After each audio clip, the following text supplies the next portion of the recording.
Moses. How are you? Hope you're fine. This is the Shy Yeti show. Okay, away you go. Aloha. Why have I got horns? Oh no. Oh, it's the Shy Life Podcast.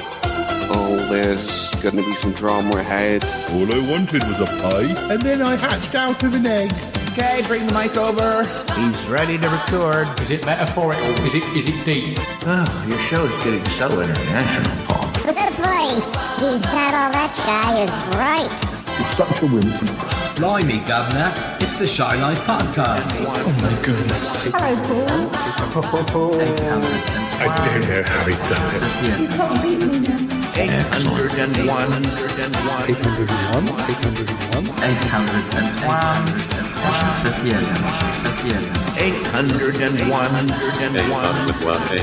Bonjour et bienvenue au podcast The Shy Life.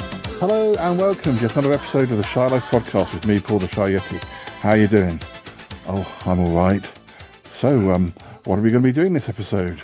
Well, we've got Adam from Foul Monkeys back. Hi, Adam. Hi, Shy Yeti. It's good to have you back. We're going to do our 25 songs for 2025. I mean, it's not quite the end, but I think anything else that comes now, it's just going to be Christmas songs anyway. So, we've got 25 songs each, and plus other honourable mentions. But let's run the theme music, and when we come back, we'll get started. Okay, run that theme music. Darling, it's the Shy Life Podcast. My favorite person is here. Keep it rolling, keep it rolling. Yes, but it's positive things. The highlight, the Shy Life. I'll go anywhere but take it. Delicious. Hello, captain. How are you? Go Shy Yeti. Oh, I can't bring up my secret. Maybe Alice. I love the Yeti test. It's my favorite thing. If you thought that was bad, just listen to this. Yeah, I'm strangely drawn to Yeti Uncle John's ankles as well. I could eat my body weight in crisps. Has anyone seen my hot sausage? It's all gooey and meaty and yum, yum, yum, yum, yum. Oh my goodness! It was enormous. I don't think I'm ready to speak about it. Here comes the grizzly. It's the Shy Life Podcast. I can't wait for it to begin. It's alright, I'm just being an alien. I like that. Hi there. Marvelous. Marvelous, Paul.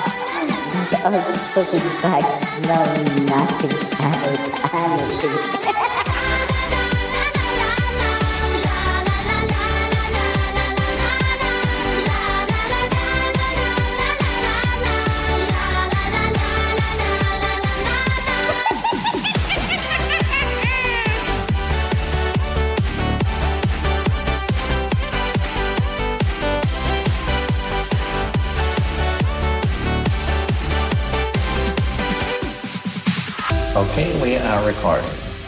Right. So, Adam, overall, how was 2025 for you in a music way? Was it a good year? I think it was a very good year. I think I listened to more new music than I usually do. Yeah. Unless I'm confusing with last year, was it a bit of a slow start though, or you weren't, or is that I completely made that up? I feel like you were kind of saying that you were going through a bit of at one point, sort of a bit of a funny patch with some of the music. But yeah, I think it probably applies for both years, to be honest. I had a little bit of a rough start, so to speak, but I do several playlists. I do one that's everything I like. Yeah. In 2025, and then I do like a best of 2025, and then for this I whittled it down to the top 25. So I had my list is enormous. I honestly don't know how many songs. I think it's something like 300. Yeah.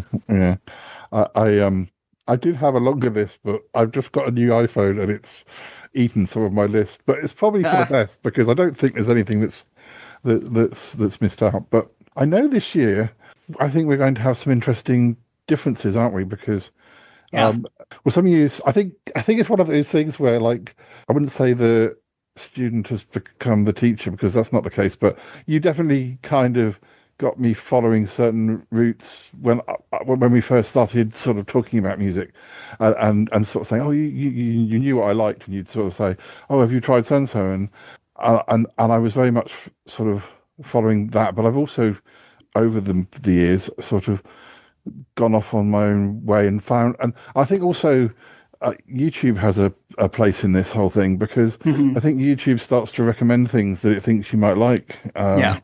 So, yeah, I think we're going to be maybe the most different we've been when we've done the music episodes. So, which is exciting, because we might be able to check out. Well, it just means that when I edit this episode, I'll be like, it might be out by like summer of 2027, because I'll be like. Nothing to listen. No, I must listen to anything that's new after I've edited the episode. But anyway, I thought before we'd start, we perhaps talk about any songs that sort of either fell off the list because they were last year, or maybe even older than that, or any songs that are like old songs that you just either came back to or discovered in 2025. You can do them all at once, and then I'll do mine all at once, because we'll be doing these ones quicker. So yeah, absolutely. So yeah, I my 25 for 25. I keep wanting to say 20 for 25 because that's what we originally said. But I made it purely singles, I believe. Yeah. So there were a lot of really good albums and album tracks that I may have preferred to some singles. But I took two off that I really, really like. But they're more recent, so I haven't listened to them as much. Yeah. There's the new Robin single, Dopamine. Yeah. I like that quite a bit. Hilary Duff is coming out with a new album, and that's very much a zennial, old millennial sort of artist to follow. But her new single, Mature, is quite good. And I liked the Rose Gray album. And a lot of those songs fell off just because there was a room. Yeah. And I came back to quite a few older songs. And I wanted to give you a shout out on that. Even though the album came out this year, the Jade album, I didn't initially like Fantasy last year. That was my number one, wasn't it, last year? It was, yeah. And this year, for some reason, I don't know if it was listening in the context of the album or watching the video more, because the video is brilliant. David LaChapelle, the Carrie homage. But Fantasy didn't make the list because technically the single was last year. Yeah. But I loved that a lot. And then there was a Sabrina Carpenter bonus track from her album last year, short and sweet, called Busy Woman, that I really liked. And I've been listening to a lot of like older 90s pop house sort of stuff, like Black Box and Bizarre Incorporated, Real McCoy. I think she's from Chicago, but there was a 90s producer named Steve Silk Hurley. Oh, yeah. Yeah. Was he involved with Jack Your Body, maybe? Yeah. Something like that. Yeah. But Kim Sims, but it's Kim with a Y, K-Y-M-S-I-M-S. I think her whole album was produced by Steve Silk Hurley, who actually worked with Danny Minogue as well. He remixed her quite a bit. Yeah. But Kim Sims, highly recommend if you like that sort of vocal 90s house sort of thing. If you don't know her, check her out. And then Drew Sycamore, which I think might have been a recommendation from you or vice versa. Yeah, it doesn't ring a bell, so I think maybe not me, but maybe not you. Unless it's one that dropped off my list. I completely forgot about it. Well, it's this one. I think she had an album out this year that I wasn't like a huge fan of, but last year she had a single called Another Love Song that I did not hear until this year. So I learned about that quite a bit. But yeah, I tried to shrink it down really quick and talk fast because I know we got a lot to get through. Yeah. Yeah, and we probably at the very end we may mention our our, our favorite albums or things that we listen to like, album wise, Yeah. but we'll do that right at the end. So my late to the game ones would be well, Pink Pony Club. Ah, The thing is, I didn't realize that Pink Pony Club actually comes from, which of course is by Chapel Rowan. I think that was number one over here this year, but it was sort of popular in 2024 elsewhere. But it actually comes from something like 2020, I think. yeah. It comes. It's really super old, but Yeah. then I've got Botanical Gardens by Anna Urquhart, which I don't really know how I found out about that, or because the only other person who sometimes sends me songs other than you really is my one of my best friends, Callum, and he sends me stuff. But that's quite I have quite a low, maybe he might send me 5 songs and I really like one of them, or Yes. it's sort of it could be that he sent me that one. That was from 2024. Give It Up for Love by Gossip. That was Yes. 2024. Taste by Sabrina Carpenter was 2024. I didn't really discover her till this year. Although I see she's been around for quite a while. Although I don't know that she's been as big in the UK until perhaps that album and her current album. Yeah. Stay With Me Through the Night by Fabiana Palladino, 2024. Was that you? It was probably me. Yeah. I love her. Yeah. Swimming Pool by Florrie, which was one of the 2 Florrie singles I didn't know had emerged. That was the one that came out last summer. Well, 2024 summer. Fix Me Up by Katie J. Pearson. That was from 2020, and I can't remember who told me about Katie J. Pearson. Vampires by The Midnight. That was 2016. Again, I'm not sure who told me about that. That's got a sort of, sort of dancey, but sort of male vocal with a long saxophone solo at the end. Edge of the Ocean by Ivy, which I think was a single, back in 2000. But I think I saw that maybe or heard that on a TV show. And then If I Could Change Your Mind by Haim. Is that how you pronounce them? Haim? I think it's Haim. Yeah. I think it was because there was one of the I knew the name but hadn't really I knew the name but didn't know how to pronounce it. I knew the name but hadn't really listened to any of their stuff. And then there was they had an album this year, so I went back and that was one I liked. That was 2014. Yeah. Some of the really old ones I went back to. There was a band called River City People who did a cover version of California Dreaming in about 1991. I had both their albums, and this is actually an album track called The Sea. I listened to that again. I'm sure you know the name Brotherhood of Man. Yes. They won Eurovision Song Contest, but there was a single of theirs called "Oh Boy, the Mood I'm In," which turned out was a cover version of a quite obscure sort of American singer. I don't know why I got into that. Well, actually, I do. There was I was doing that thing where you go through late singles of bands that had been. I wondered how bad, but a late period Brotherhood of Man song sounded, and there were some interesting sort of revelations where they did songs which were made famous by other people. But I mean, that's too much to go into. But there was one I found that was really good, but I think that's one that's dropped off my list. Called Lightning Flash, I think it's called, and it was it sounds very much like late period ABBA B-sides. You can see that someone's been listening to ABBA B-sides at that time in about 1982. Pearl's a Singer by Elkie Brooks, Near Wild Heaven by REM. Trocadero is a song by Shawaddy Waddy. If you ever heard of Shawaddy Waddy, I think I saw that like watching an old episode of Top of the Pops. Free to Fall by Debbie Harry. My Brave Face by Paul McCartney. Rilo Kiley, Under the Black Light. Rilo Kiley was the band that Jenny Lewis. Yes, I like Rilo Kiley. Yeah, I saw them live at the time, but I forgot how good that Under the Black Light album was. And actually, that was one of the few vinyl albums I bought I bought very little vinyl this year, partly because I just haven't got my record player set up to be, using it much. But I also bought the 2 Voice of the Beehive albums on vinyl. Anyway, that's pretty much everything. So we should get started with our 2025. Okay.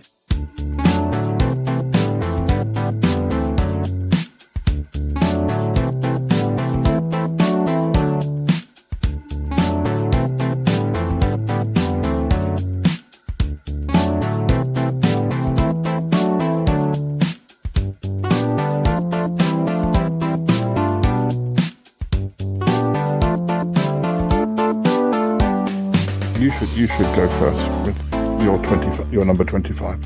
Okay. Number 25 for me is an artist I don't know much about. A lot of the people on my list are just like one-off singles that I loved. It's called Get Back Together by Liv Dawson. It's just straightforward, like really, really good pop. It was early in the year, I believe, which is probably why it's so low. Yeah, that's what happens, doesn't it? You kind of forget a bit. I think she is. I think she's from London. I want to say, but she's. I think like probably early 20s, maybe young, kind of in the sort of vein of Dua Lipa. But Get Back Together, number 25 for me. Excellent. If you haven't heard it, it's very good. Yeah. No, I don't know that one. My number 25 is by a singer called Kate Le Bon, who is like a Welsh indie singer. And I kind of dabbled in her albums, probably more tracks from albums. Going back quite a while now, I had one of her albums, a physical copy of a CD of one of her first albums, but now and again, I just kind of discover that she's done something that I like. I think the track that I like is called "Is It Worth It?" In brackets, Happy Birthday. I guess with sort of more indie music, it's not always as immediate or catchy as some of the songs that I do go for. So I think Is It Worth It was one of those exceptions where probably the lead track of the album or something, and I just either that was a Callum one or YouTube prompted me, and I thought, oh, let's have a look and see what she's doing now. So sometimes you kind of completely forget about people, and then you just oh yeah, what happened to them? Are they still around? Sort of thing. And then 3 hours later, it's. So that's my 25. Nice. I've heard of Kate Le Bon, but I'm not super familiar, so I'll have to check it out. My 24, very well-known, popular singer, Doja Cat. Her single Jealous Type. Just excellent. The whole album is really good, but it all kind of sounds like Jealous Type. So it I don't know. I kind of got halfway through the album and I was like, am I on the same song? But Jealous Type is awesome. It's great. It's very 80s sort of, or early 90s, late 80s, early 90s.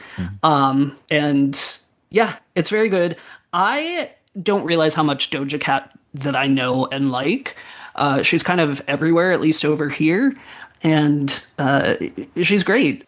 So Jealous Type, excellent, number 24. I think one of my songs has Doja Cat as a collaborator, but I'm not sure I've recorded which one. You might, if you recognise the song, you'll have to say, "Oh, that's the one with Doja Cat." Yeah, no. I know which one you're talking about because we've talked about it. Yeah. My number 24 is another sort of indie one, the band Stereolab, who's never one of my big bands that I mean, there are so many people I usually, I used to like or still do like that have done albums this year, but I just haven't connected with some of those people. Stereolab's the track Aerial Troubles was just one. I'm sure that was a Callum one.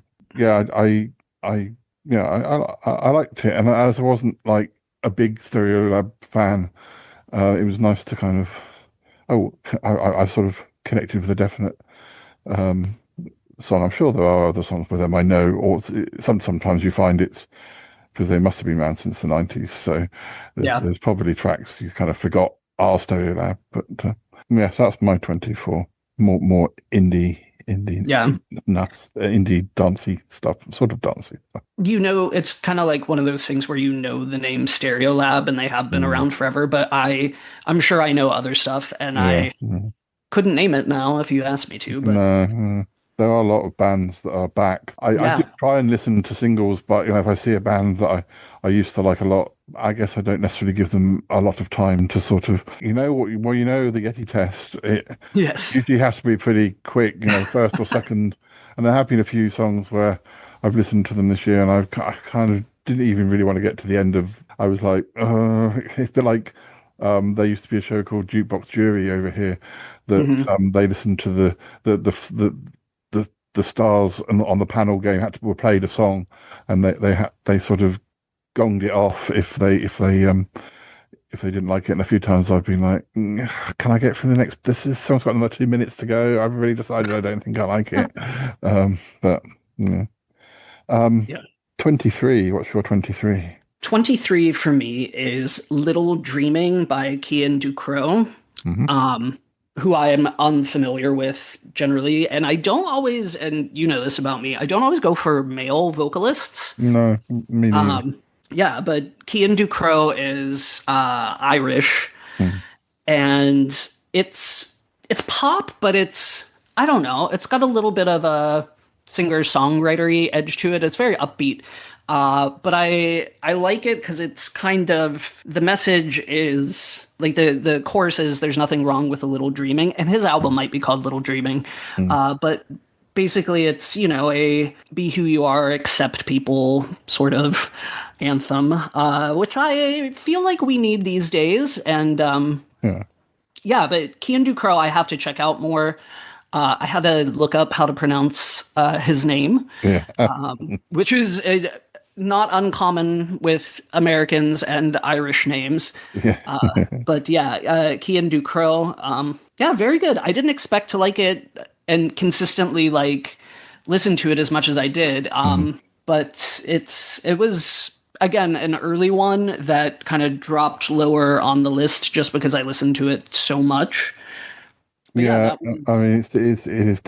We should really do heats, shouldn't we? We should, if we both had more time, we'd do this 4 times a year, and then we'd knock them down, and then the final episode would be the 5 that won each round, and then But there's just not enough time.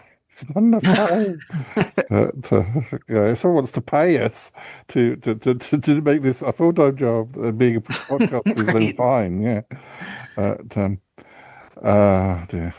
So yes, my 23 is Rocket by Robbie Williams. Which is often, I presume there's an album out. It's a quite rocky one, but sort of poppy rocky. But it has somebody from Black Sabbath, I think. Tony Iommi. Yes. I guess he's doing the guitar and stuff. Yeah, he's got an album out called Britpop, but I mean, he's past the stage of having top 40 hits. So, I mean, it looks like there's been, Rocket came out in May. It looks like he's had 4 singles off it, but that's one I ought to see whether any of the other singles were good. But, I guess I sort of became a Robbie Williams fan after, I mean, I guess I always liked some of the singles, but it was more when Stephen Tintin Duffy took over as sort of producing that I started to I don't know what it was. I think sometimes with really famous stars, I sort of step in and get interested once the first flush of fame has passed. And I mean, it's different with Robbie to a certain extent because he'd already been famous and take that. But I sort of, something interested in me, and I definitely bought albums. I mean, even with our beloved Kylie, I didn't really start buying albums until Impossible Princess. She was always a singles person for me.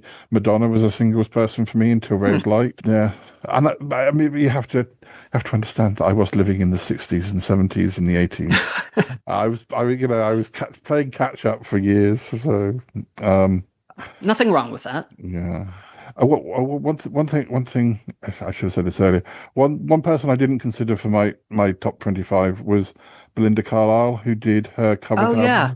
I did like her cover of The Air That I Breathe, which is a song I like anyway. And some of the other covers she did were perfectly good, but I thought I'd avoid cover versions. And it did look like some of them she'd been, when you looked into it, it feels like this came together because she'd done a few cover versions. Yeah. And started sort of collecting them together, and they did a few more. Suddenly she's got an album sort of thing. But yeah. So yes, sorry, 23 and sorry, Belinda. I always like to hear you. So yes, 22. 22. I think we might have talked about this one. And I missed seeing them live, unfortunately, because I was out of town, but one of my friends tried to give me a ticket. It's a duo, I believe. Hot and Freddie. Oh, yes. Shy Girl. Yes. Yeah. Yeah. I didn't know you liked Hot and Freddie. Go on. Yeah, I think you might have mentioned them to me, as well as my friend Rachel, who went with me to see CMAT. And we were supposed to go see another artist on my list together. I think both of you might have sent me Shy Girl and said you would like this. Yeah, I don't even remember again how I discovered them. No, but because they're not big over here. At least they're not not mainstream big. Yeah, maybe it was. I mean, their videos are very good, and I like some of their songs from 2024 as well. Those probably should have been ones I mentioned in. Their 2024 singles are good. Yeah. The one that was it Something Undressed? Can't remember. But anyway, I mean, they're doing good work, and because I imposed my only one song by each artist. Yeah, I had to choose which of my. There was one single they did this year which I thought wasn't up to the standard of all the other songs of theirs, but I can't even remember the name of. But yeah, I really like Shy Girl, and I really like. Yeah, I hope there'll be an album at some point. They sound like so many different other people, and yet they sound like themselves too. And yeah, I think they deserve to be. They deserve to be, they've got the visuals as well, and yeah, they might be a bit too much. A bit like Scissor Sisters were very big within the gay community, and they were They did get mainstream eventually, but yeah, you always felt that Scissor Sisters could have been even bigger than they were. Right. Because I think Hope and Freddie deserve to be at least as famous, which is pretty darn famous, but maybe there's probably time. There's probably still time. Yeah. No, they're kind of just heating up now, I think. Yeah. It's just when some bands, when they do heat up and they've got lots of, but they have to keep moving on to new stuff, and you think, oh, there's a whole era of them that people, right. Or they end up releasing songs like Pink Pony Club. They end up releasing songs that they must be sick of by. Or maybe. Yeah, right. I feel that way about Chapel Roan a little bit, but that's another story. What is your 22? My 22. I think this was a single, Unconditional by Jade. I don't know if that was a single, but that's an excellent song. It's one of my favorites. I think it has a video. I think it has a video. So, but then these days everything has a video. Right. Yeah. Often. So, yeah. Because I still didn't really dabble very deeply in many albums this year. It was very much tracks and singles or album tracks that I didn't know whether they were singles or not. And like the Jade singles from last year, she had that big hit with her first single, and then the one that I voted my number one didn't chart at all in the UK, or did chart, but it didn't chart as in the top 40 and Right. didn't chart as high as it should have done. Yeah, I haven't checked her.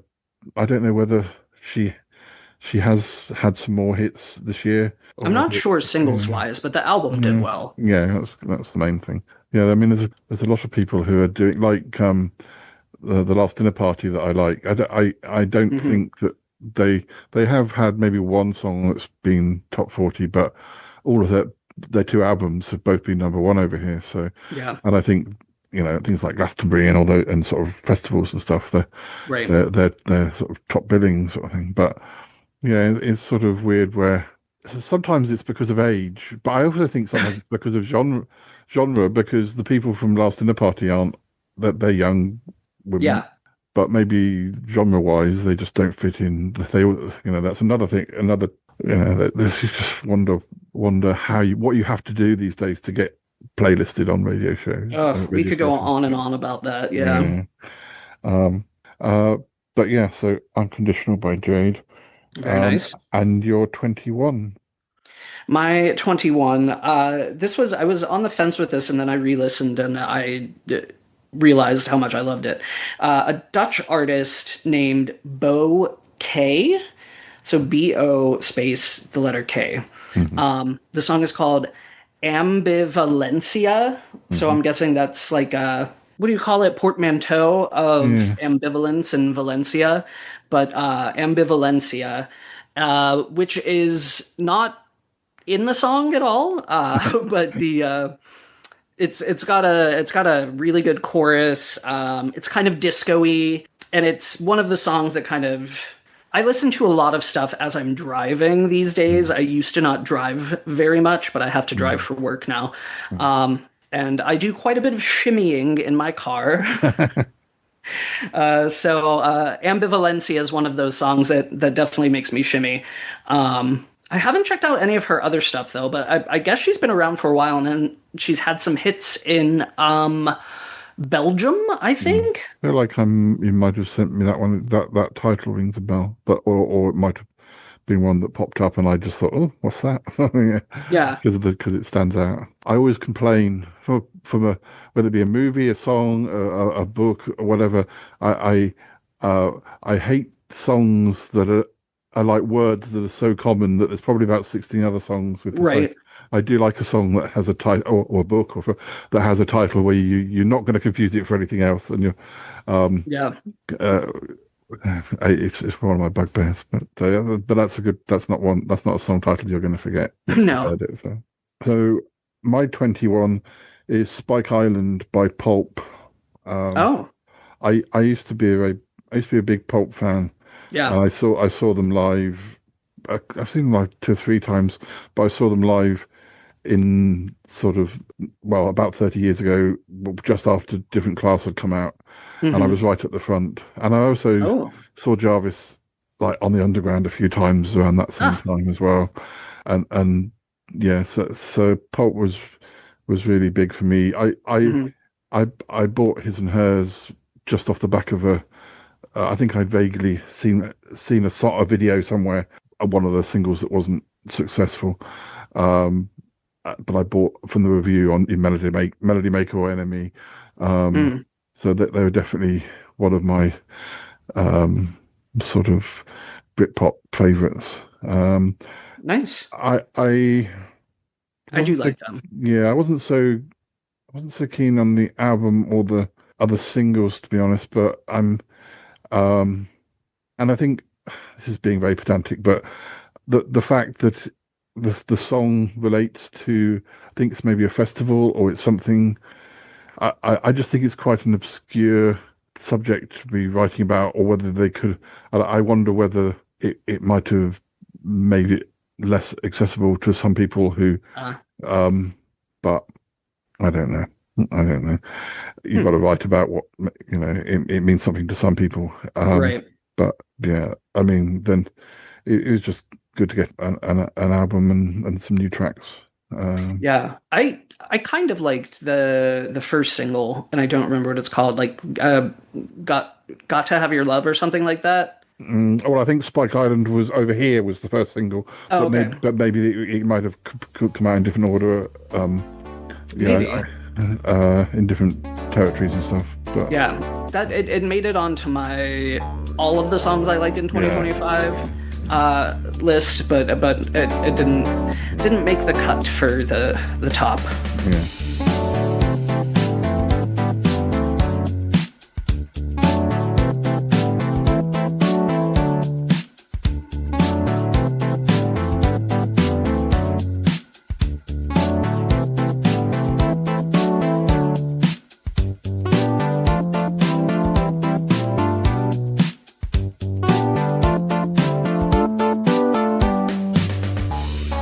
So we're on to number 20.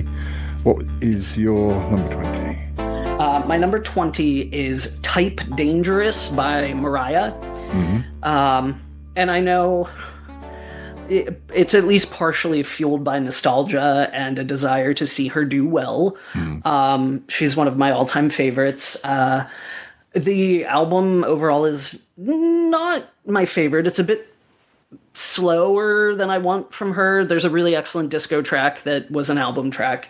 But Type Dangerous, she's always got these lyrics that are just kind of brilliant and weird, and she uses big words out of nowhere.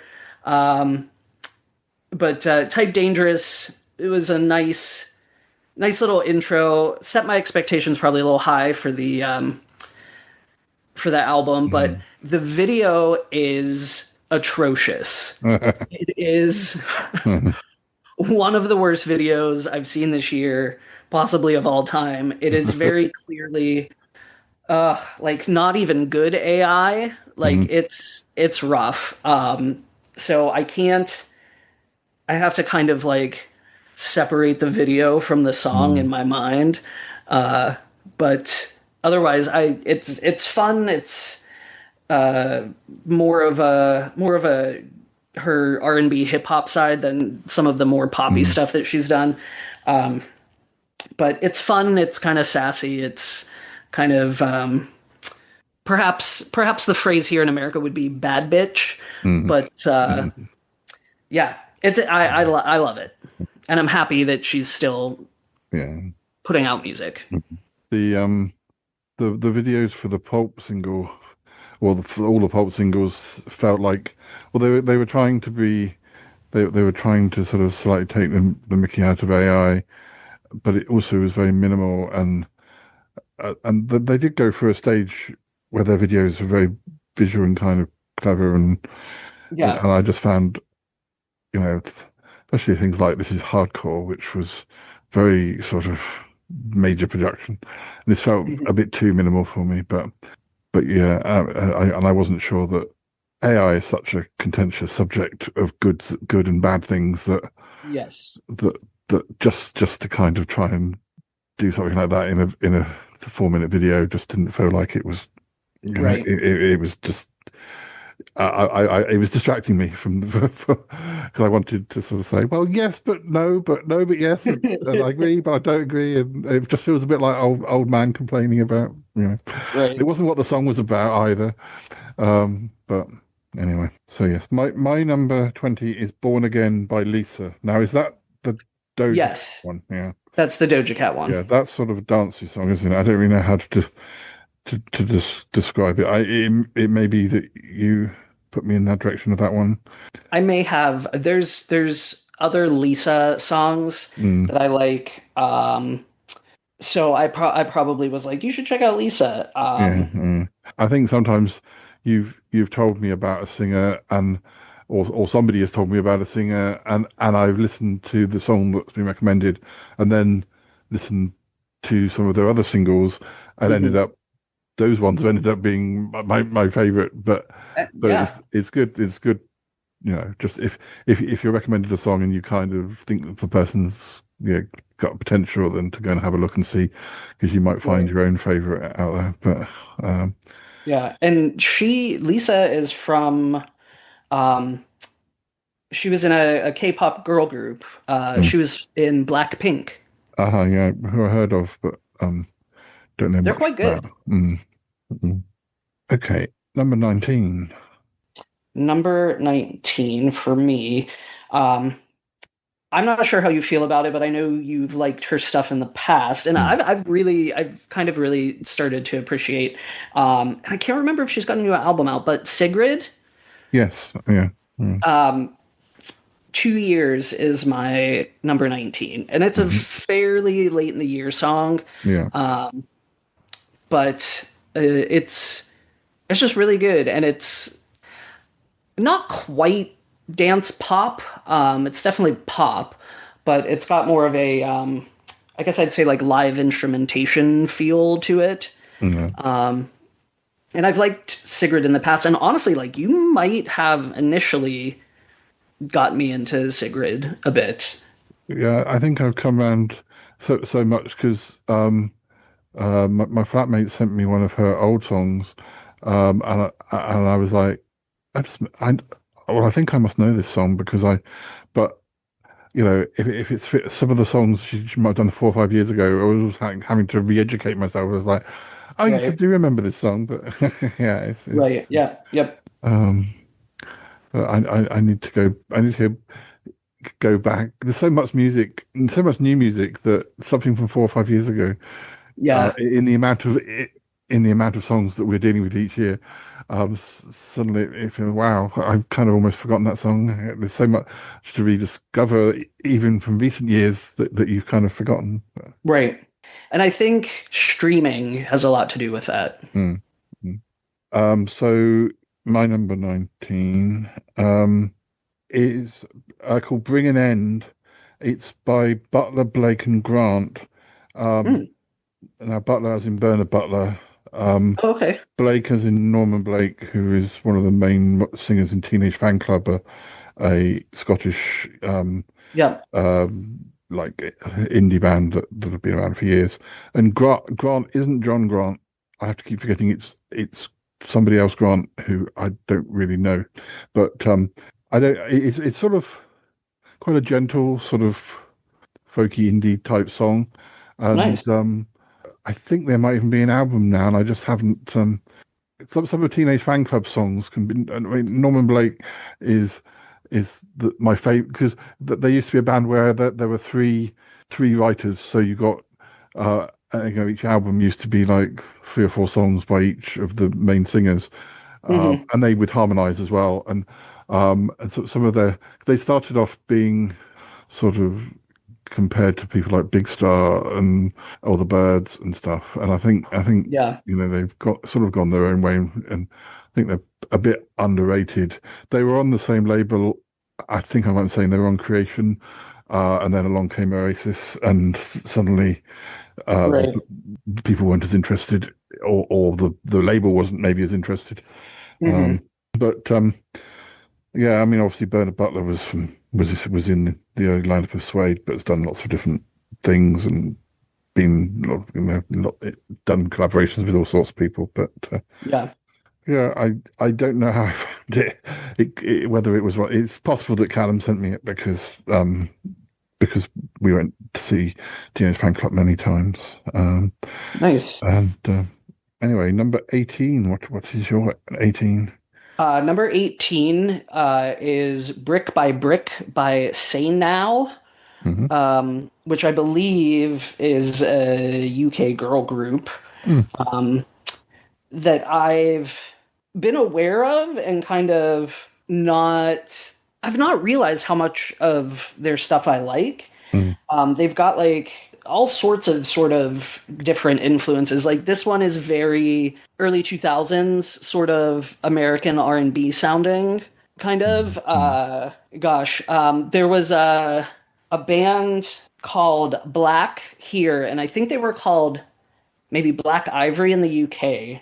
Yeah, because there was a male vocalist called Black who had in the sort of late 80s, so that's quite possible that they had to change the name to not Yeah, it confuse. was Black with a Q, Oh, oh well, BLAQ. that wouldn't, yeah, that wouldn't have Um, clashed. But anyway, but I was talking to Jerry, also from Foul Monkeys, mm, and he said that he said they sound like Black, but they look like Sensation.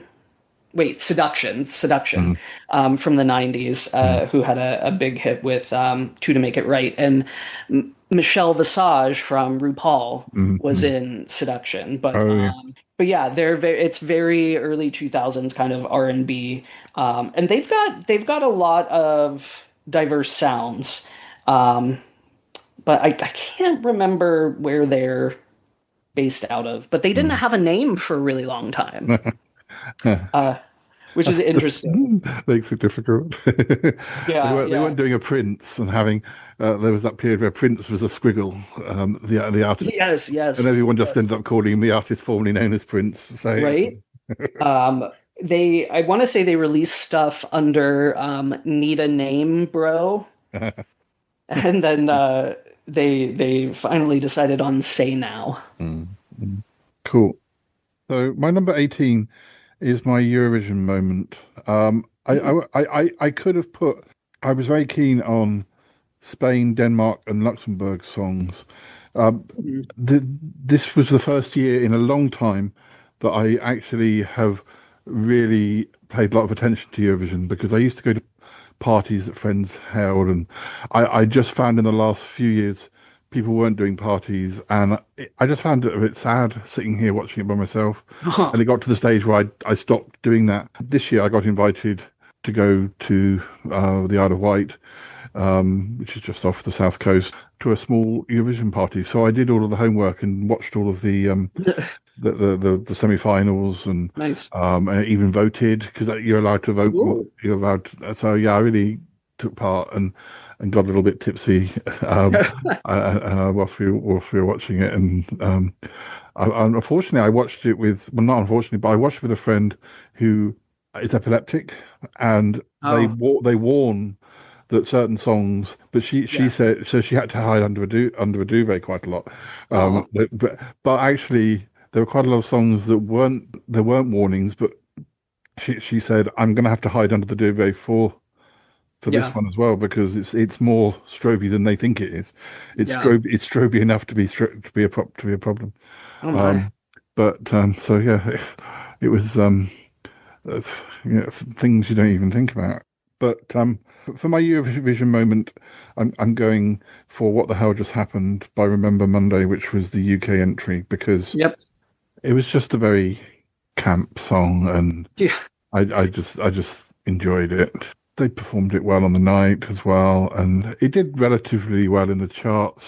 I'm sure it was top 20 in the charts, but I don't know whether, I don't know whether they did the round of over the prides this summer, or whether there's anything more like.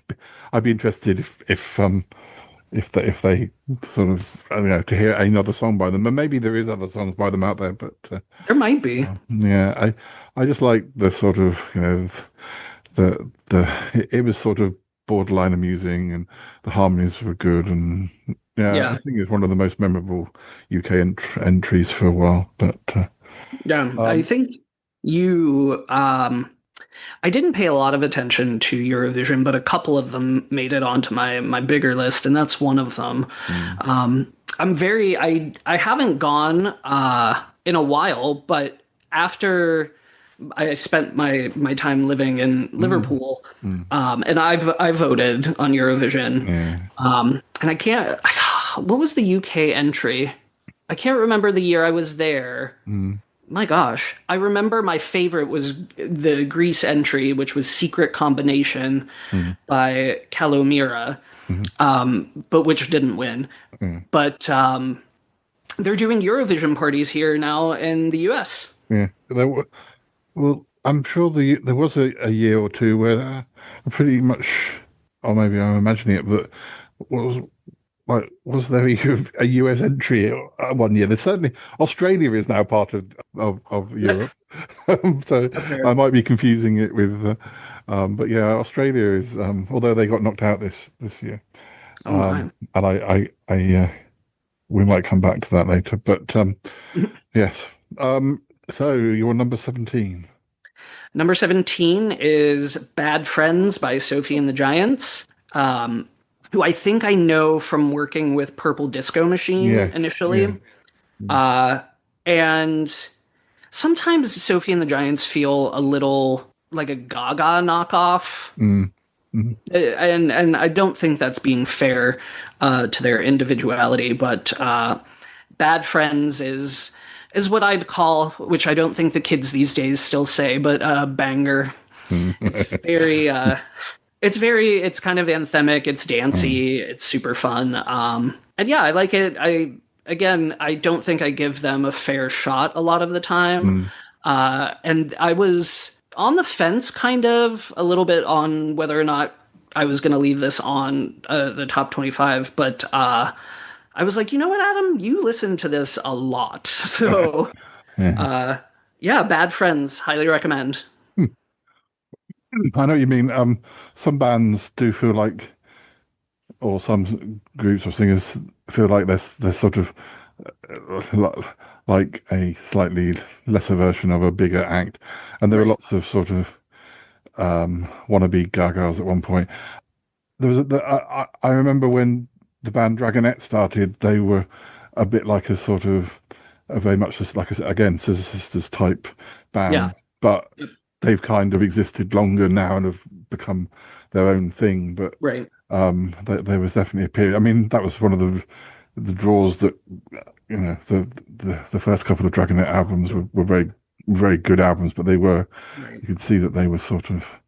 But it's not always a negative thing, but it can maybe affect how people sort of view them. My 17 is a name from the past. It's a track called Freefall. It was a single, Freefall by Tasmin Archer. Oh yeah, who did Sleeping Satellites and a few other singles back in the 90s. The song Sleeping Satellites was my first number one when I was at university. Oh. And I was really into her first album, Great Expectations. But then her second album came out and I was into that even more. But unfortunately, that didn't do very well at all. But somewhere I still have all of the CD singles from both those first two albums. And then I think I know she had trouble with record labels, support and all that sort of thing. And but she's done one or two other albums with like big gaps in between. But I haven't properly given the whole album a chance. I almost feel like I knew it was out and I was desperate to find a track to hook into, because that's the thing. Yeah, finding that first track to hook into to give you the impetus to spend the time with the whole album. And yeah, Freefall reminds me of her, but it also reminds me a bit of the quieter Crowded House songs. It sort of brings that from that same sort of time. Because Crowded House were very big in the UK around the time that Tasmin Archer was big. I mean, obviously Crowded House have got a long history, but yeah, I really liked it. I saw on one of her social media that she was kind of saying any podcasts who want, please contact me. And I almost contacted. I think I was just very busy, or I was traveling when I saw it, and I can't ask Tasmin Archer to be on the Shy Life podcast. That would be ridiculous. I know. I was so tempted. If I ever see it again, I might do. But I kind of feel like I know stuff about her, but I don't know enough to. I guess I could do some research. Doesn't have to be a Tasmin Archer episode where she's in it for the whole episode. She doesn't have to meet Yeti Uncle John or anything.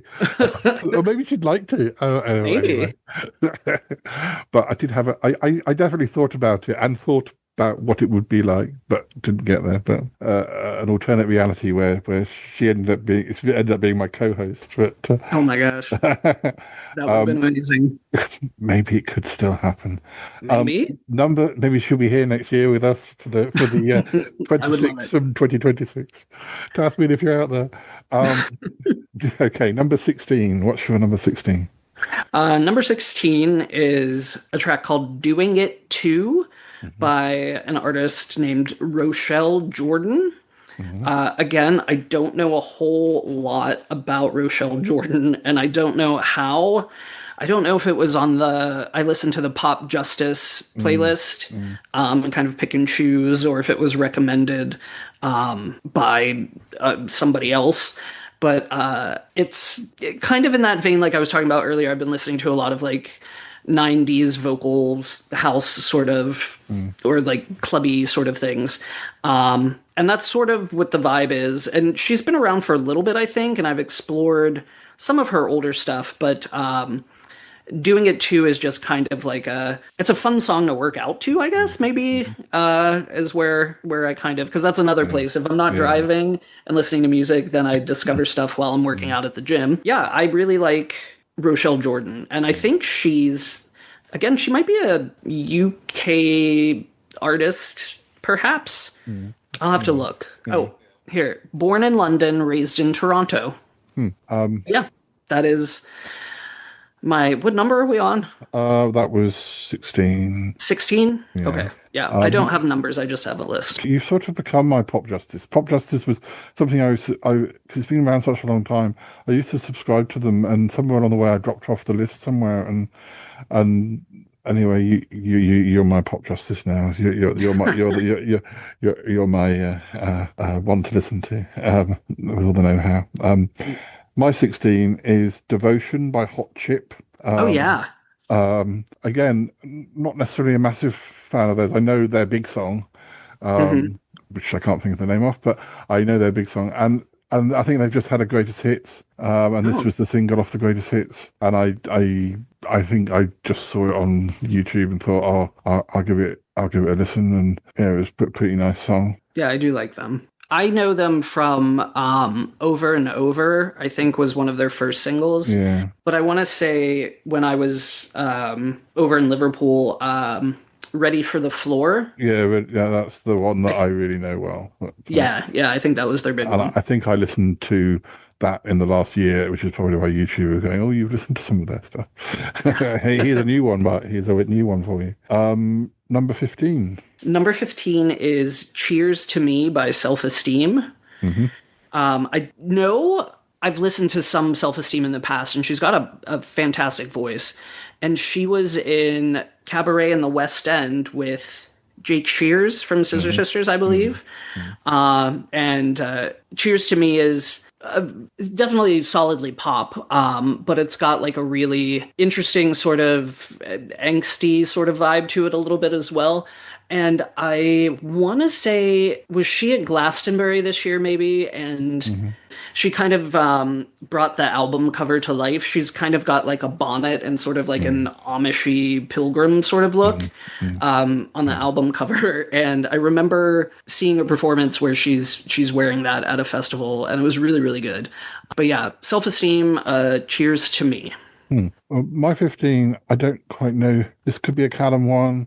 It's by White Lies, who I don't really know much about, but they're like a male, I guess they're a sort of male, sort of dancey indie type band. The song was called In the Middle. I've listened to that a lot this year without really bothering to explore too much. It was sort of like, well, I like this one, but I've got other things to listen to. But yeah, it's one that pops up quite a lot. I feel like White Lies might have been around for quite a while. They don't sound familiar, but it sounds like something I'd like. But this is from an album that came out this year. Not much more to say about that. So what about your 14? My 14 is technically, I guess this would be like a remix of the single, but Kesha featuring Jade, Boy Crazy. I didn't really think about it, but I was playing it, I think, in the car, and my friend Nate was driving with me somewhere, and he was like, oh, we love a hyper pop moment. And it's very fast, probably super high BPM. But Kesha's stuff this year actually was kind of a return to form for me. Every once in a while, she comes out with something, and I'm like, very consistently, like, I like most of the stuff she's putting out. She had another single called The One this year. There's more traditional pop that was quite good. But Boy Crazy featuring Jade, it's a little naughty. Jade was my favorite lyric is she says, "Let me be your femme top, giddy up, now I'm the dom." and which is I don't know if that's too naughty for. It's fierce. There you go. As the kids probably don't say anymore either. I don't know if they do or not, but They used to at one point. yeah, I did. Like you were saying, you try to limit it to one artist. So this is Jade's first appearance. Yeah. A little bit of foreshadowing. I had to struggle with getting Jade down to one or two appearances. Yeah. Oh my gosh, I skipped one, but that's okay. We'll do them out of order. Sure.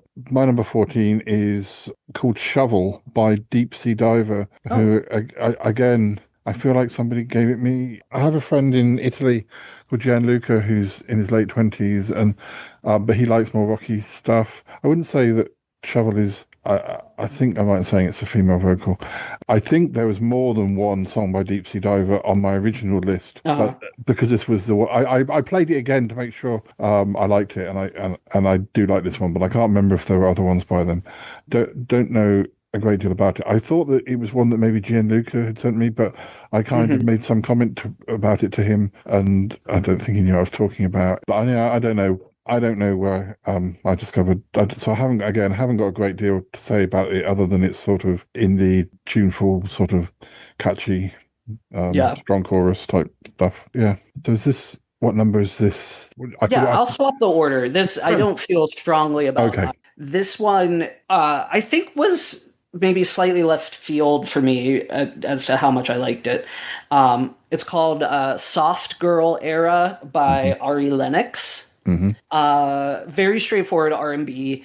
Definitely gives me a little bit of like classic 90s soul. Super catchy. It always put me in a good mood when I was driving to work. But not, it's one of the outliers as far as like being super poppy. It's definitely like soul, classic R&B. And it made me, I've followed Ari Lennox for a while and I like a lot of her stuff. And this one just really caught me. Cool. Well, my number 13 is somebody who we know. I don't think this was a single, but I struggled with this person finding a single from their new album. It's Marina, who was also known as Marina and the Diamonds back in the day. I don't think I clicked with the singles, but there was a track called Cupid's Girl, which I did like, or it may be that it was one of the last singles or something. But it's sort of it's sort of everything I like about Marina, the sort of catchy pop and So I'm glad I was able to, because Sophie Ellis Bextor had her new album this year, and I struggled to connect. There might have been a single between the album, but I struggled with the singles, and I wasn't able to provide a Sophie moment, unfortunately. On my list. But maybe I need to try again. But I'm quite happy with what's coming up, so I won't dwell on it too long. But number 12, you're number 12. Number 12 for me, and this could have gone even higher, but there's so many songs that I love this year. It's Cerrone, who was big disco, late 70s, 80s.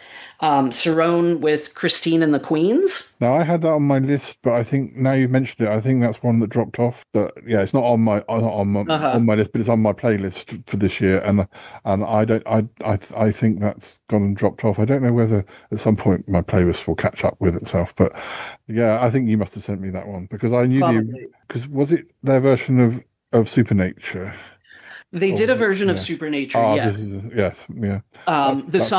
The song I'm talking about is called Catching Feelings. I haven't heard that one then. Yeah, that's the one that's on my list, but the version of Supernature that they do is fantastic. They did not a full album, but I think like an EP together.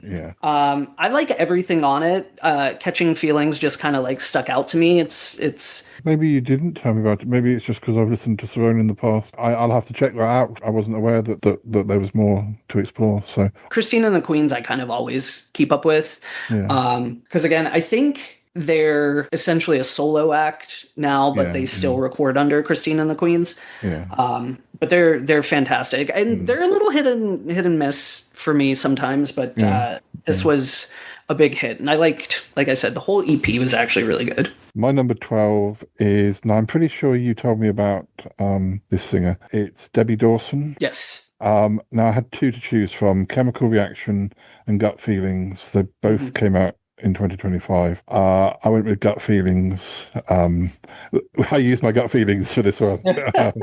I mean, they're both super pop. I guess Chemical Reaction's a slightly different style. Yeah. But Gut Feelings is very sort of like, I don't know how to. So it reminds me a bit of that Goldfrapp album that had Rocket on, that was very 80s. That sort of, what I can't remember what the album's called, but Head First. Head First, yeah. It reminds me of that sort of era of Goldfrapp. I mean, I think probably most of these songs had passed the Yeti test, but that was sort of one where I'm sort of like, I love that. And spoiler alert, Gut Feelings will appear on my list later. Cool. There's not much out there about Debbie Dawson. I feel like she's another one that should be better known, and I think she's going to hit bigger. Good. I think she's recently, or maybe this is why we're hearing a little more about her. I believe she signed with a major label. I think she's on RCA, at least here. And her social media is very fun. I enjoy following her. She was touring and she didn't come to Chicago, sadly, and I don't know why. I did send her a comment about it. But yeah, my 11 is an artist I have told you about, Caroline Kingsbury, a queer pop artist, kind of under the radar. I saw her live with one of her duet partners, Maris. They have a duet that did not make my list, but it's excellent. It's called Give Me a Sign. But this song is called Shock Treatment. It's just really cool.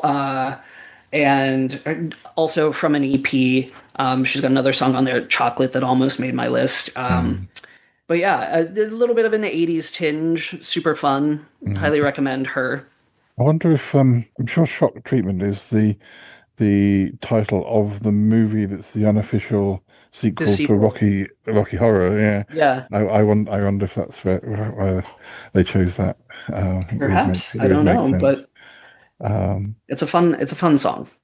My number 11 is Man-Child by Sabrina Carpenter. Yes. But I had to choose between Man-Child or Busy Woman, because I think Busy Woman came out this year. Certainly over here it came out this year. But I looked at the chart positions, and Man-Child got to number 1 and Busy Woman got to about number 9. So I didn't make that. I didn't use that as my reason. But I was like, okay, I felt vindicated that I'd gone for Man-Child over Busy Woman. But I didn't know Busy Woman was released as a single over there. It was. I think it's just a bonus track on her reissue. But maybe it was a single from the reissue. Yeah, it was only because I went and checked on her discography that cause I'm sort of new to Sabrina Carpenter, and it's only really the singles that I've heard, and at the moment it's really Taste, Man-Child, and Busy Woman that are sort of ones I've been playing quite a lot. But yeah, that's sort of one of my more high profile songs, I suppose.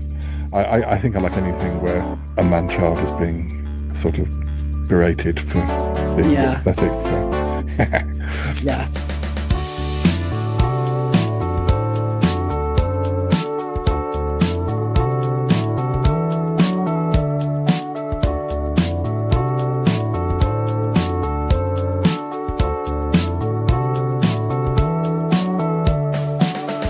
So we've reached our top 10s. What's your top 10? I mean, what's your number 10, I should say. Oh, dear. My top 10, I know, and this was a struggle because I liked the whole album and I wasn't sure what to pick. And I know you just mentioned that you had a hard time connecting, but I chose Relentless Love by Sophie Ellis-Bextor. I really liked everything pretty much on this album. It's sort of, and I think we talked about this, more of the same from Sophie. It's kind of her shtick. It's not really anything revolutionary or new, but it was a nice return to pop for me because she's had a couple of different sort of things happening, but I wasn't sure about Relentless Love initially, but I think it was sort of a buzz single. But it's it's the one I picked. Cool. I need to explore the album a bit more, and even if I think I've explored the singles, but maybe I need to do a Marina and find an album track that I really like, which then might get me into. I don't know. I've pretty much followed her since she was in the what's it called, The Audience. The Audience, yeah. So it's weird to have a bit of a misfire for me because I've sort of followed her all the way through. So I'm sure it's me. My number 10 is although we have mentioned her, we haven't. It was in my cannot be included section.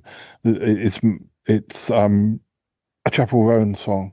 I had to choose between The Giver and The Subway, and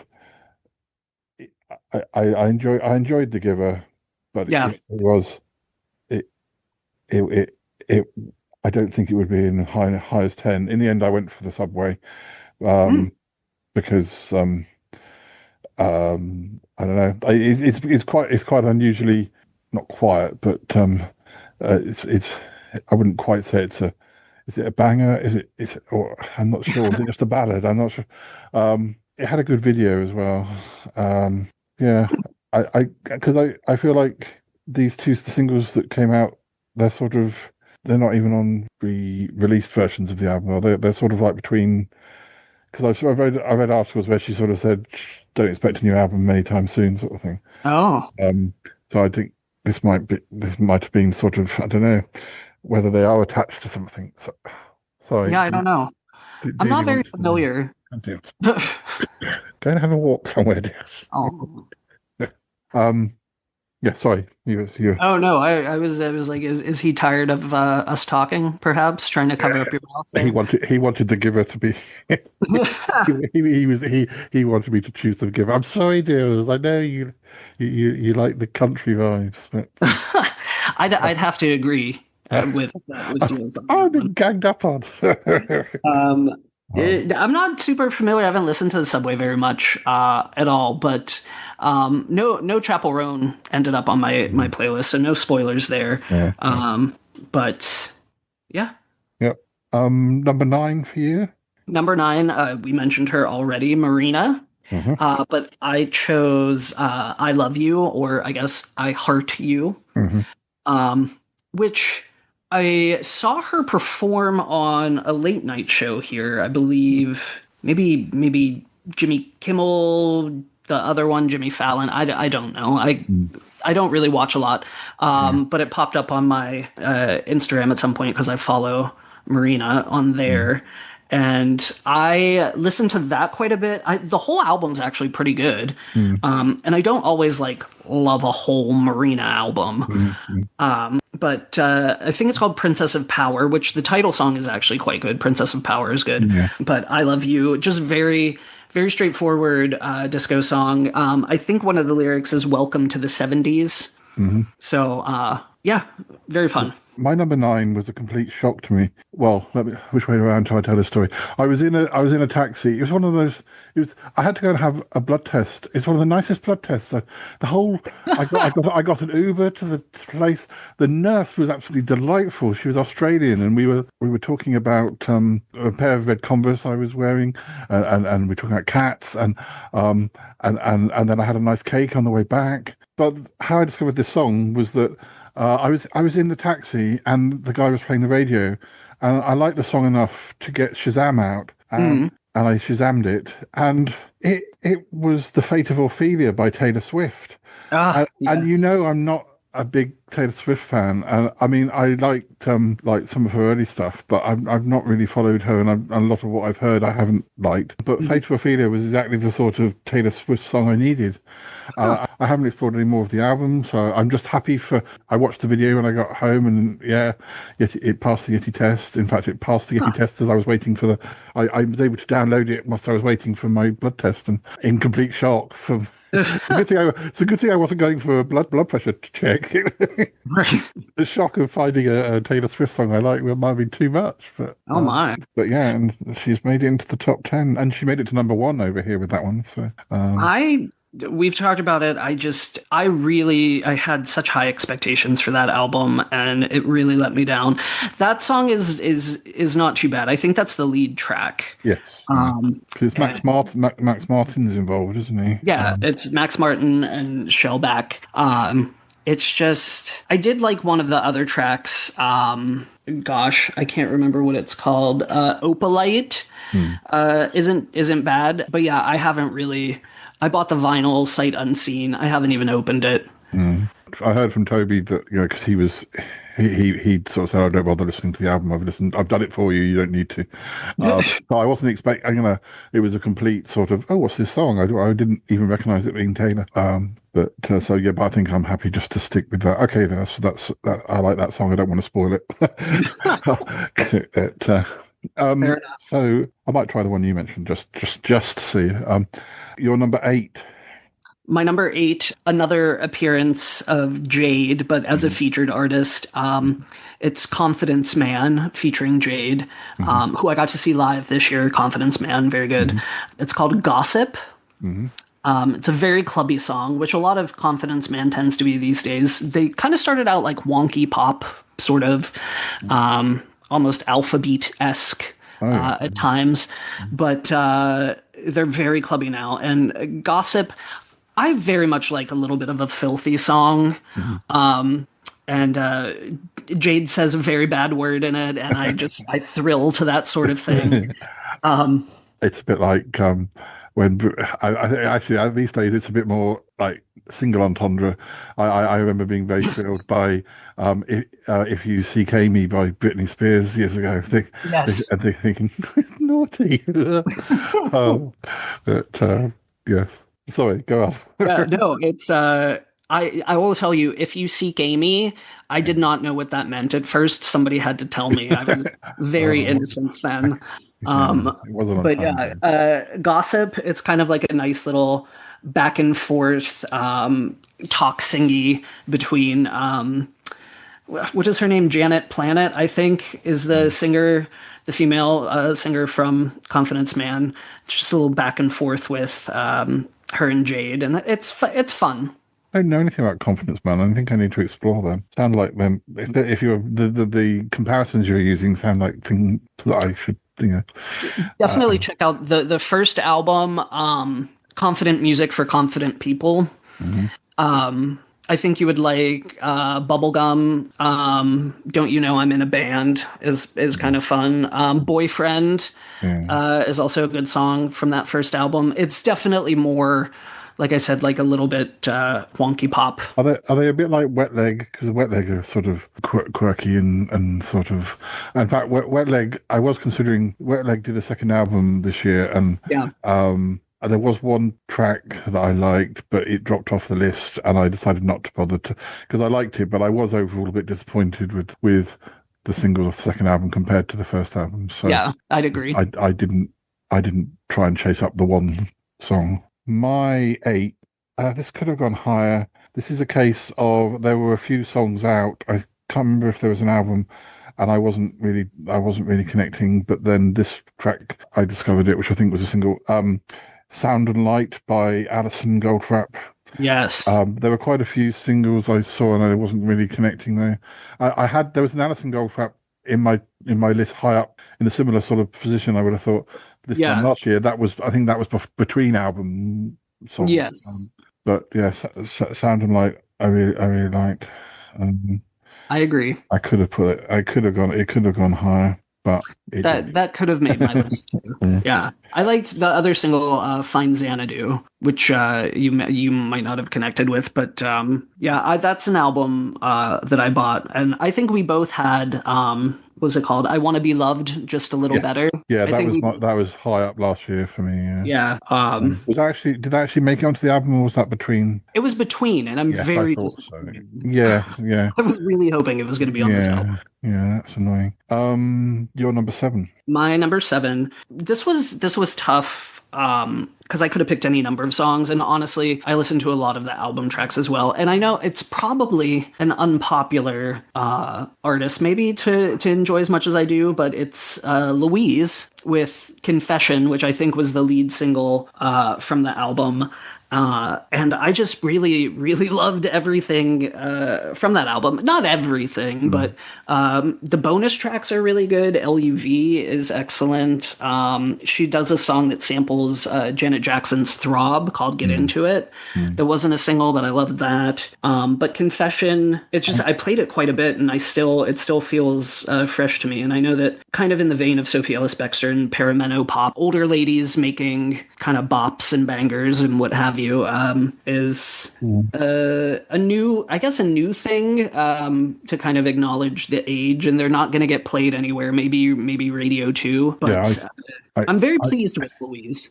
I think he sent me a track or two, and again, I didn't connect, but I had connected with the previous album. I think the previous album it sounded very Sheena Easton, the previous album, and I whatever the tracks, or maybe even the whole album, I really connected with. So I was hoping to sort of, but I don't know. I don't know. My brain does its own thing. So maybe it'll probably just be one of those. It's saying, no, I'm waiting till it's like 8 years time, and then you kind of discover it when, that might be how it works. Maybe. My number 7 is "Pieces" by Florrie. So good. I don't think there was an album this year. There was there?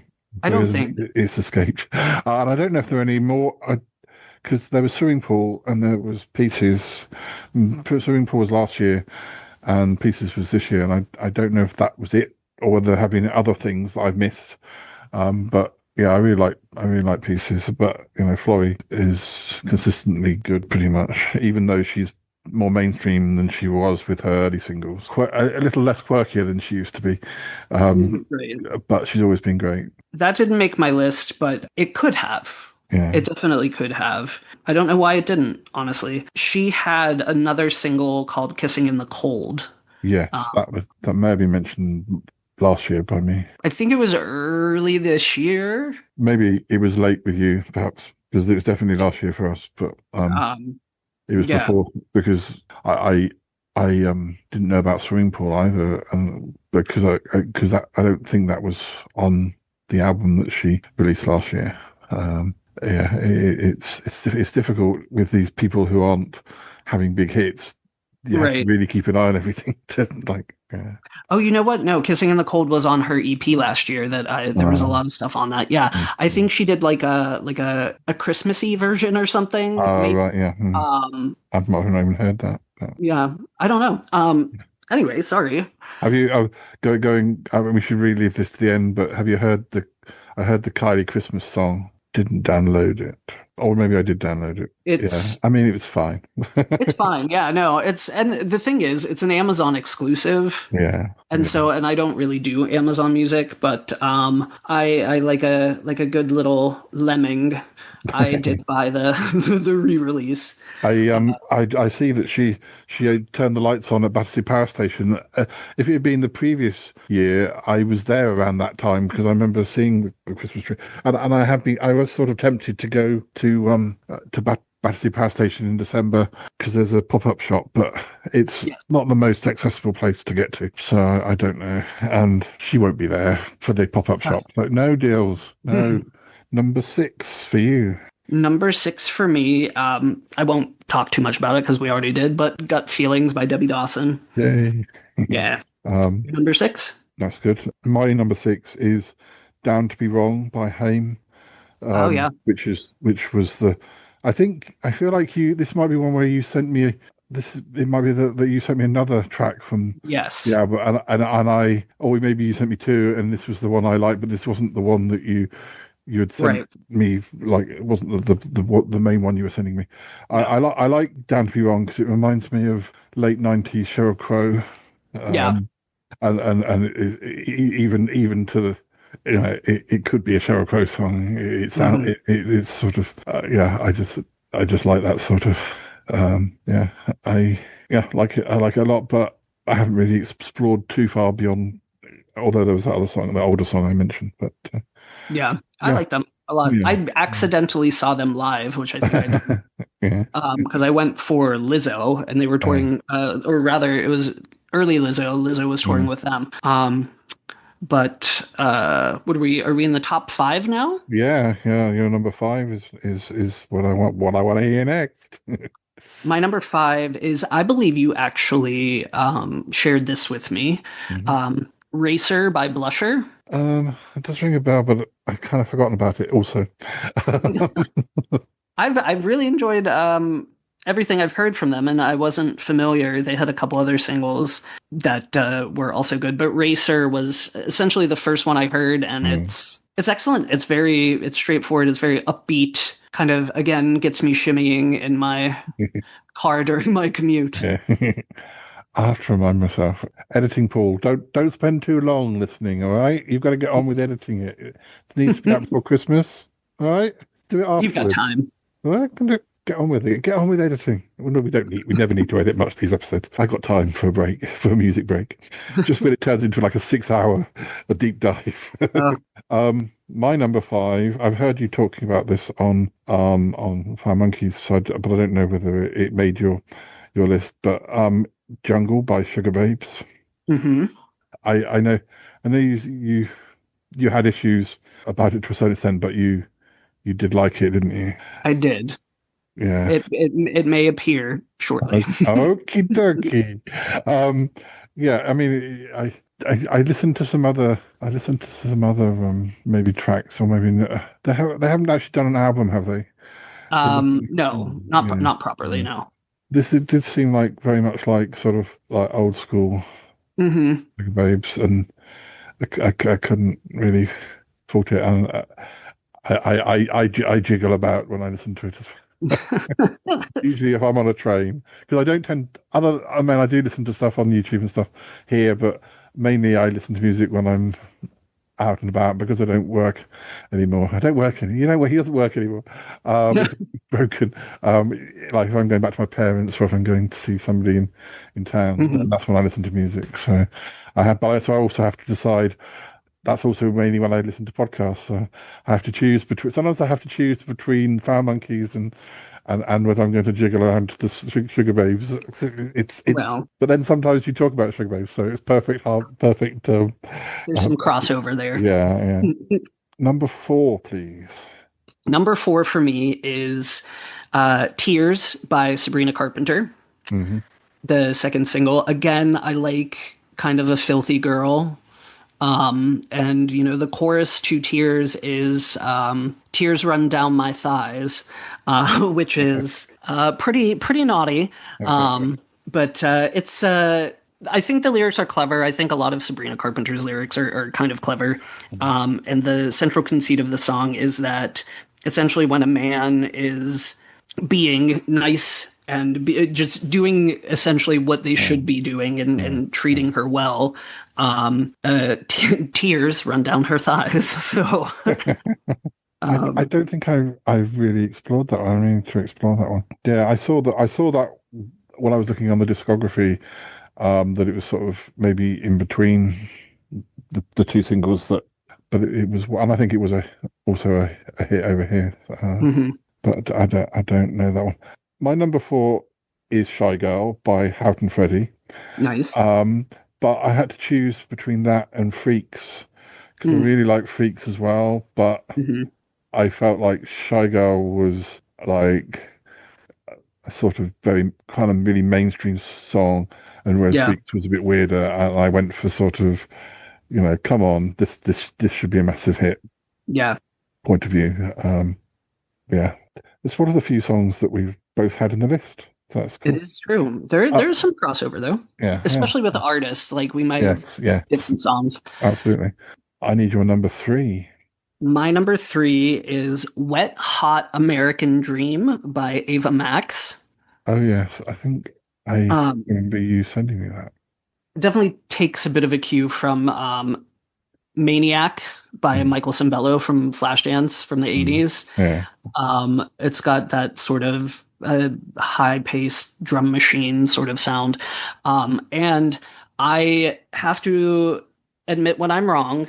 So Ava Max is and has been accused of, and she has a song about it, I think, on this album, of being kind of a Gaga ripoff. And Ricky, my Foul Monkeys co-host, either we kind of heard it at the same time, and he shared it in our Foul Monkeys group chat, and he was like, "This is amazing. This is incredible. I love this song." And I very much like poo-pooed it. Like I was like, "It's Ava Max. It's not that good."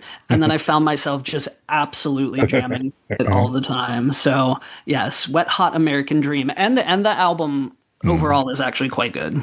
Yeah, definitely. There's some Ava Max that I know from back in the day. She's been around a little while now, hasn't she? A little bit, yeah, she has. My number 3 is "End of the World" by Miley Cyrus. Oh yes, that almost made it. Yeah, that was off her recent album. There was another track which I've forgotten the name of, which is kind of soft and then very, very loud. Is it Walk of Fame? Because I like that one. Yeah, I didn't get around to listening to the whole album, but I love "End of the World." I think that was because sometimes they're releasing singles that are only promotional singles, and then so you're like, I thought she'd released about 3 singles, but apparently the first 2 didn't count, and I think "End of the World" was the first single, the proper single off the album. It didn't do as well as her songs often do. It reminded me of Electric Light Orchestra, and it was quite retro without being yes. It was sort of modern retro, but not in a sort of gratuitous way. It was just a really good song. That definitely could have made the list. I really like that a lot as well. Yeah. Number 2.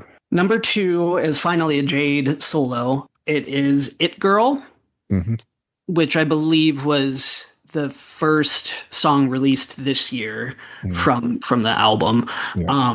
And it kind of wasn't. It got a video, and again, like you were saying, like everything gets a video these days. Yeah.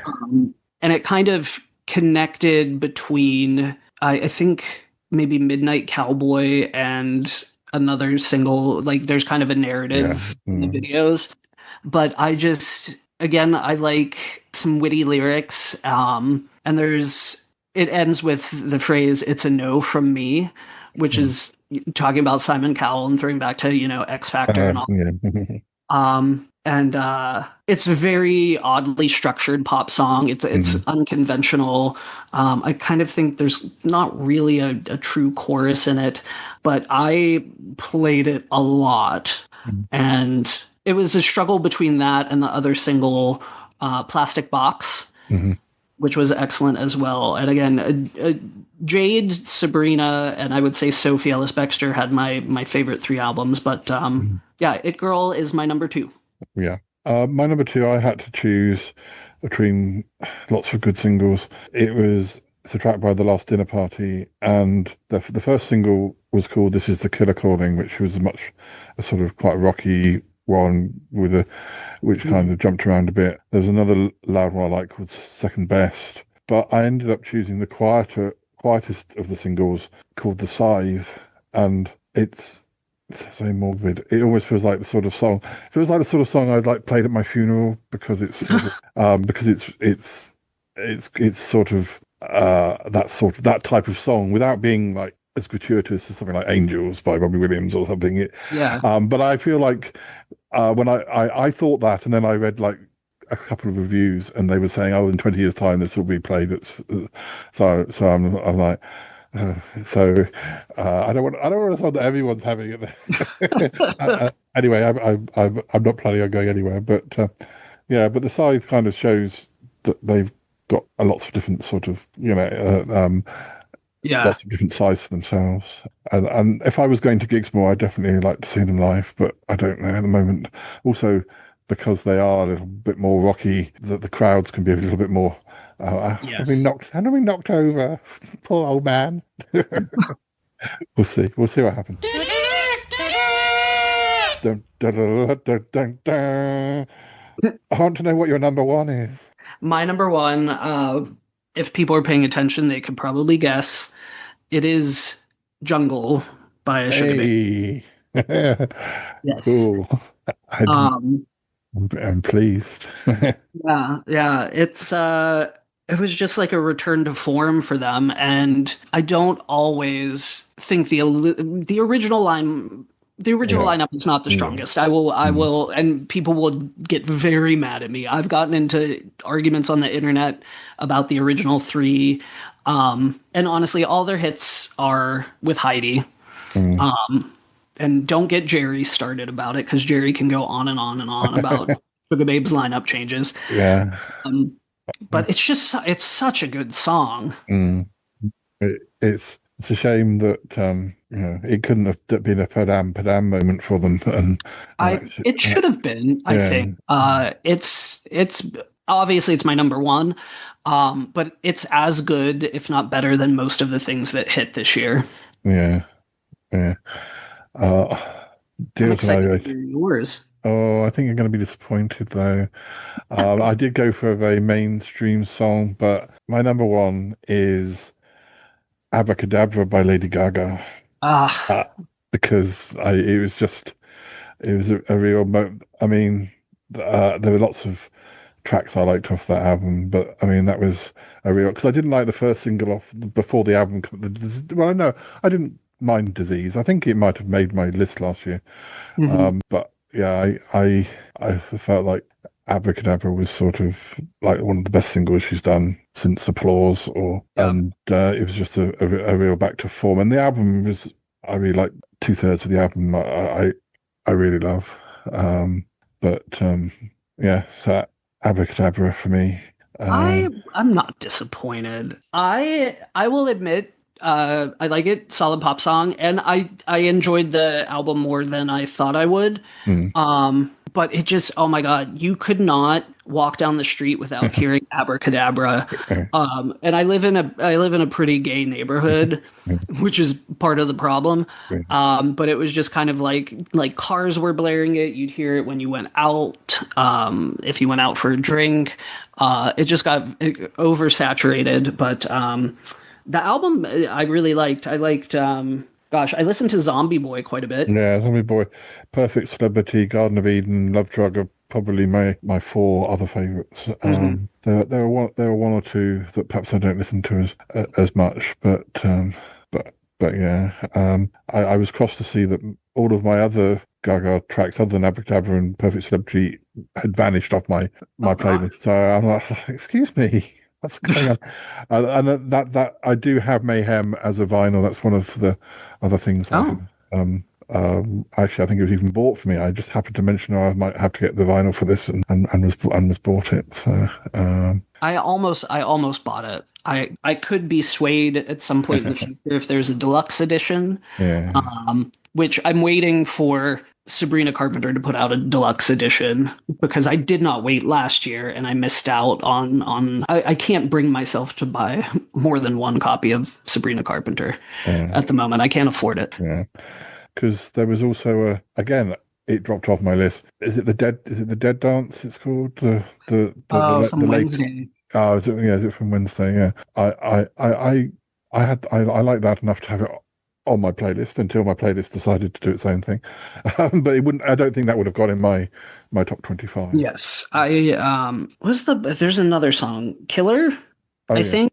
Yeah. I like that. The Dead Dance was just kind of like, it sounded like a B-side from the Fame Monster era to me, which isn't actually a lot of Mayhem reminded me of old Gaga, which I think is why I liked it. Yeah, I mean, I was a fan of the Fame Monster and to a certain extent Born This Way. Otherwise, she's mainly been singles, or it might be like I liked half the. I always listened to the albums, but didn't necessarily like more than like 50% sort of thing. But until Mayhem, which was back to being more of a sort of 75%, and there's nothing I hate but there is some that are much better than others. I like her sort of being able to do a bit more rocky, use her voice a bit more.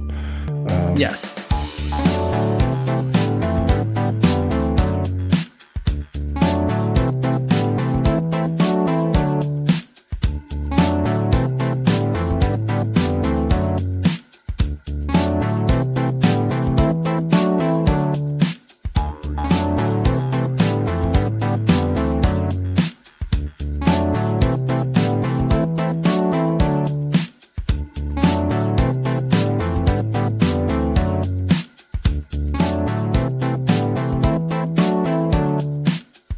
I was wondering about, well, you've mentioned a lot of the albums. Is there any other albums? Because, I mean, for me, I only really listened to Mayhem by Lady Gaga and From the Pyre, which was the last dinner party album. I haven't, and I sort of skipped through a few things like I did with the Marina one to try and find things. But are there any albums that you didn't mention that you want to give honorable mention to?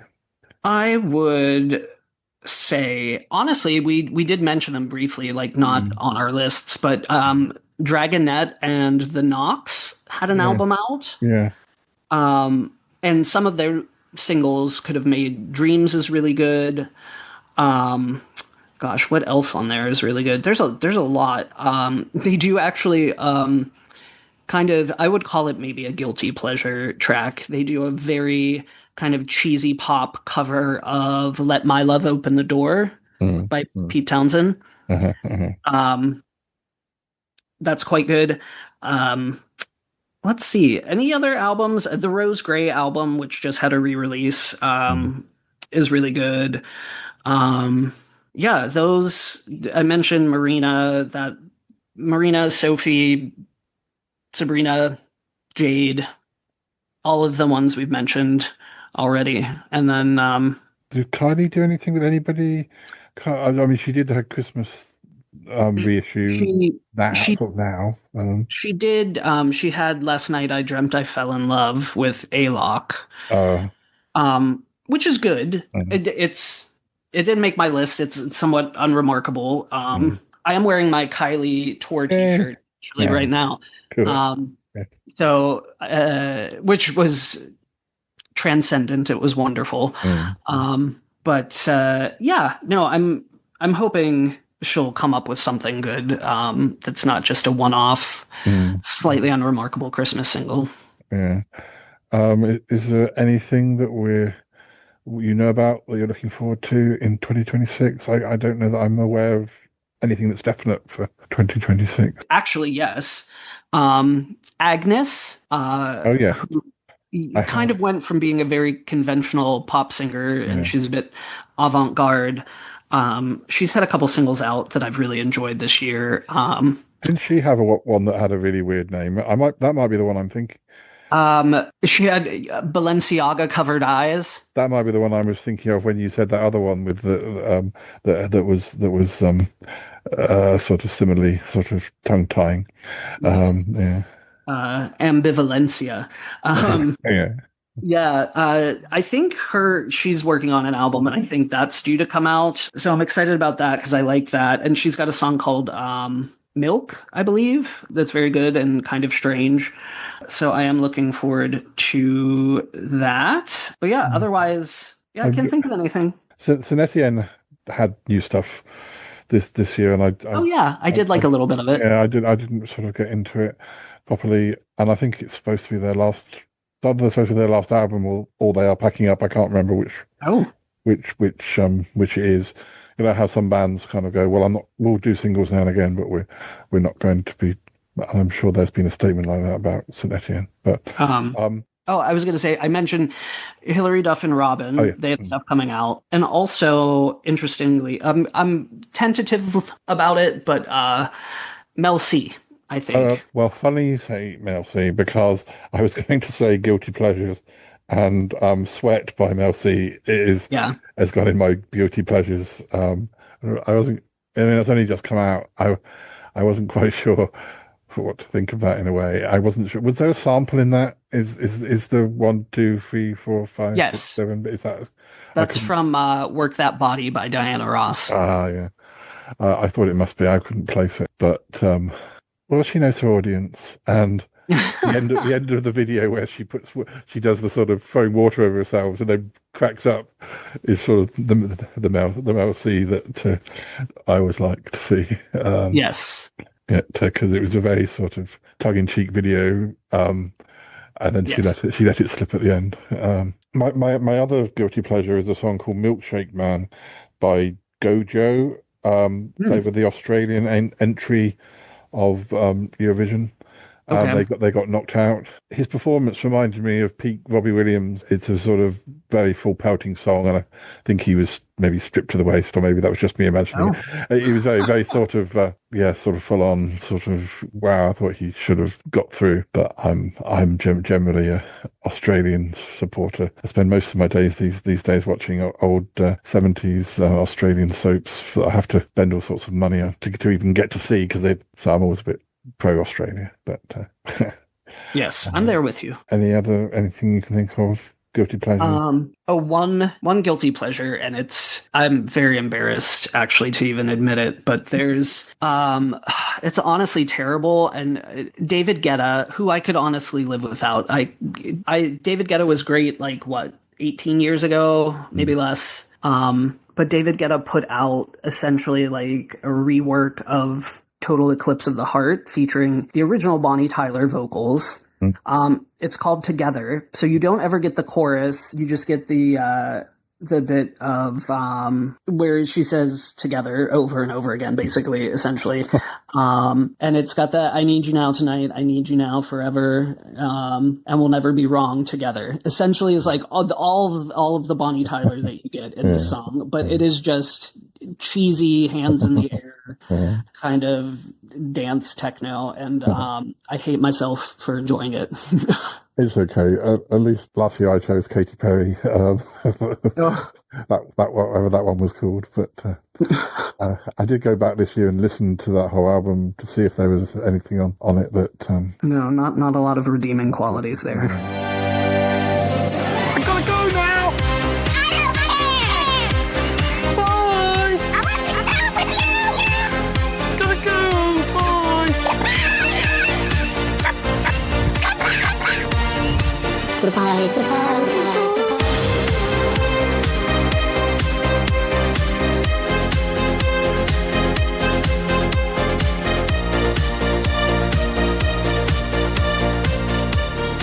goodbye, goodbye. Goodbye. Goodbye. Wow. Really? No kidding. Thank you, darling. And you too. Bye-bye. That was beautifully done.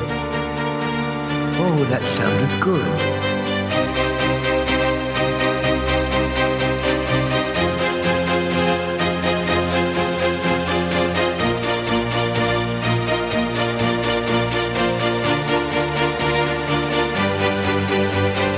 This show is part of the Pride 48 network.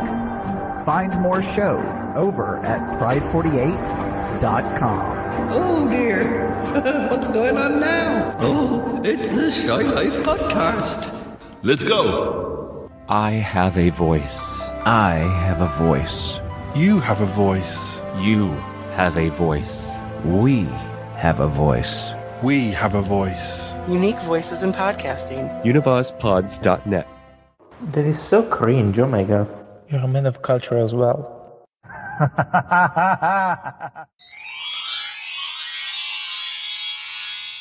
Well, thank you very much, Adam. I think we had a very successful. And I hope hopefully this will be going out before New Year. Last year I was a few weeks late. Everything that's supposed to come out at the end of 2024 came out at the start of 2025. But this year I'm hoping I'm back on course. So we'll see. Anything you'd like to say about Foul Monkeys whilst you're here to let the audience know? Well, we are planning on trying to record more. We've been on somewhat of a hiatus. Hard to pin down 3 people sometimes, but we'll be back. We're not going anywhere. Yeah, I think I saw there's a new one that slipped out that I haven't listened to, but I was behind on podcasts anyway, so in a way I was kind of like, oh God, that's not a whole year worth because I ain't gonna. I really slipped back on my podcast listening, but yeah, I always enjoy listening to Fan Monkeys, and yeah, well, we shall do this again next year hopefully, and wonderful, and also, yeah, we may have some other employment for you. Of sorts. Mysterious. It's the 10th anniversary. Listeners, you can't have a 10th anniversary episode without a bit of Adam involved. So. Oh, can't wait. Okay, well, thank you very much. And, yeah, thanks for having me. Speak to you soon. Sounds good. Bye. Bye-bye. This is just the weirdest thing I've ever heard. Well, gotta tell you, I didn't expect that. What just happened on this show? I mean, seriously, reverse it, because I lost. What's going on? What happened? Man, was that worth it or not? Oh my goodness, that was a darling little shoe. Whoa, I love that one. Ha, great show, Paul. Yeah, that was a good shoe.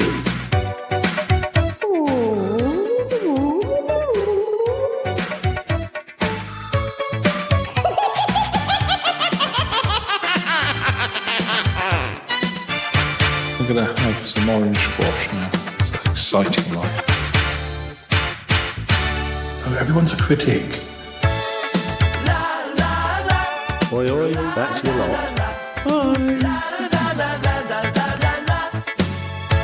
Voila. You can always call me. Herkese merhaba. Oh my god, that's so funny. Oh my god, yes. Why didn't I think of that? Oh my god, you're so cool. You're like the coolest Yeti I've ever met. 801.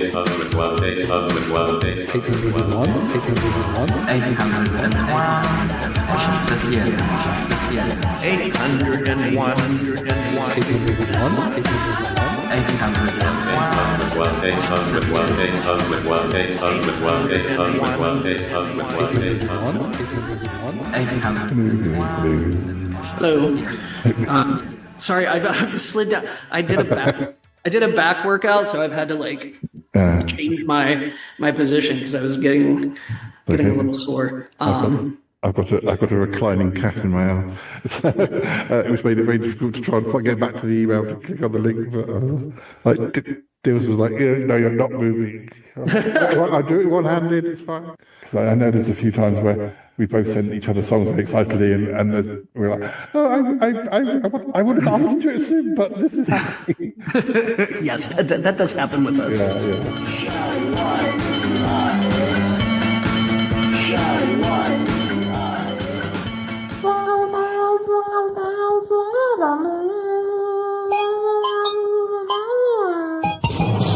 Should I turn off the recording? Okay, stopping recording now.